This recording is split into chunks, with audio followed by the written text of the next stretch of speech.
দে কি দিমু? চান্দা দিবি। আমি গরিব মানুষ, আমি চাঁদা দিতে পারবো না। দে নয় বাড়ি দিয়ে মাথা ফাটাই গেলাম।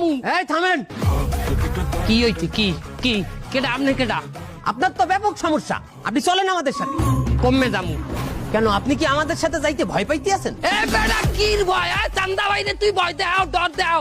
কমে নিবি, তোর কোন বাপের দে নিবি নে? চিন্তা করিয়ে দেখেন, আমাদের সাথে গেলে কিন্তু একটু সময় লাগবে।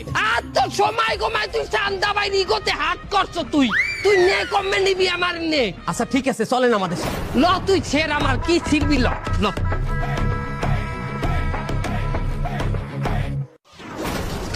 হুজুর আমারে 3 চিল্লাই নিয়েন না হুজুর, 3 চিল্লাই 4 মাস হুজুর, আমার পরীক্ষা আছে হুজুর। 4 মাস যখন তুমি ইমাম সাহেবের পিছনে দাঁড়াই নামাজ পড়বা, তোমার শয়তানি ছুট দিয়ে যাইবে কমবে। কত শয়তান এই বলে ভালো হয়েছে আল্লাহর রাস্তায় যাইয়া।